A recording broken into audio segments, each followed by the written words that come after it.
दीपक जी, क्या याचिका थी और क्या अब आदेश आया है? सर, ये पब्लिक इंटरेस्ट लिटिगेशन थी। इसमें पब्लिक इंटरेस्ट लिटिगेशन में आज ये ऑर्डर हुआ है कि जो बैरिकेडिंग है ये फरवरी 24 से कंटिन्यू है, जिससे कि जो लाइफलाइन है दिल्ली की, तो इसको बैरिकेडिंग को रिमूव करने के लिए 7 दिन में ये ऑर्डर किया कोर्ट ने।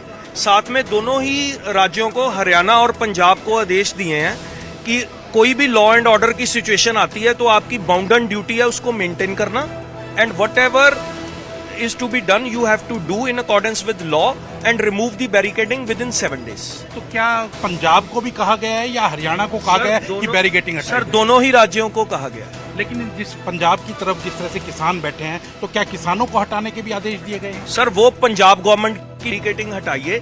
पंजाब को ये निर्देश दिए गए हैं कि आपने लॉ एंड ऑर्डर मेंटेन करना है, और जो डेजिग्नेटेड प्लेसेस ईयर मार्क्ड हैं प्रोटेस्ट के लिए, अगर फार्मर्स प्रोटेस्ट करना चाहते हैं तो शांतिमय तरीके से वो अपनी डेजिग्नेटेड जगह पे जाके कर सकते हैं। लेकिन जिस तरह से हरियाणा ने बैरिकेडिंग इसलिए की थी, किसान आगे बढ़ रहे थे, अगर ऐसी कोई स्थिति आती है तो हरियाणा एक्शन ले। सर, ऐसा है जी, देखो, हर हिंदुस्तान में हर एक नागरिक को हक है पीसफुल प्रोटेस्ट का। तो हरियाणा में भी हर डिस्ट्रिक्ट में, पंजाब में भी हर डिस्ट्रिक्ट में एक डेजिग्नेटेड प्लेस निर्धारित कर दी गई है डिप्टी कमिश्नर्स द्वारा। तो अगर कोई शांतिमय तरीके से प्रोटेस्ट करना चाहता है, उनको परमिशन लेनी पड़ेगी।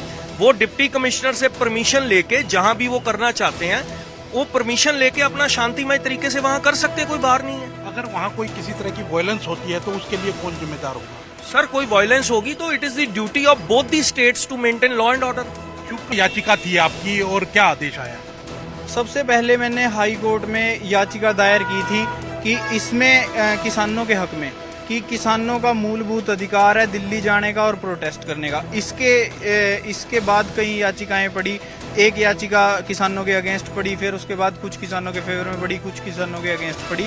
बट 28 मई को हमने आर्ग्यू करा कि आफ्टर मैनी इंटरिम ऑर्डर हमने आर्ग्यू करा कि ये शंभू बॉर्डर पिछले 6 महीने से बंद पड़ा है, इसको अब खोला जाए। और इसको क्या स्टेट ऑफ हरियाणा परमानेंटली बंद करना चाहता है? तो इस पे स्टेट ऑफ हरियाणा का जवाब आया कि ये पार्शली खुला है, नेशनल हाईवे है जो। उस पे हमने रिप्लाई ऑब्जेक्ट किया, तो जज साहब ने उनसे स्टेटस सीख किया बाय वे ऑफ एफिडेविट। उस एफिडेविट पे आज कोर्ट में आ गया, उसकी हमको कॉपी भी मिली। वहाँ पे बहस हुई। बहस में स्टेट ऑफ हरियाणा ने बोला कि हमने तो लॉ एंड ऑर्डर और पब्लिक ऑर्डर मेंटेन करने को ये नेशनल हाईवे बंद कर रखा है।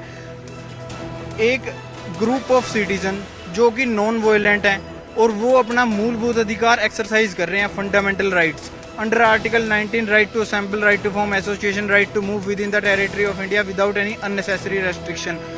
और क्या वो पब्लिक ऑर्डर को कोई थ्रेट हो सकते हैं? Whether they were carrying any weapons.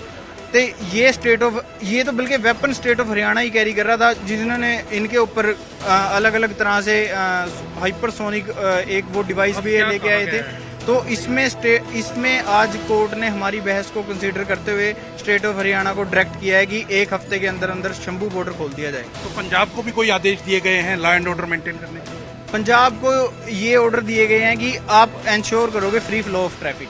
तो वहाँ से जिस तरह से किसान जो बैठे हुए हैं उनको हटाने के भी आदेश दिए गए हैं कि वो भी हटाए जाए पंजाब को? ऐसा ऑर्डर कोई नहीं दे सकता जो कि सिटीजन अपने फंडामेंटल राइट और वो नॉन वायलेंट हो।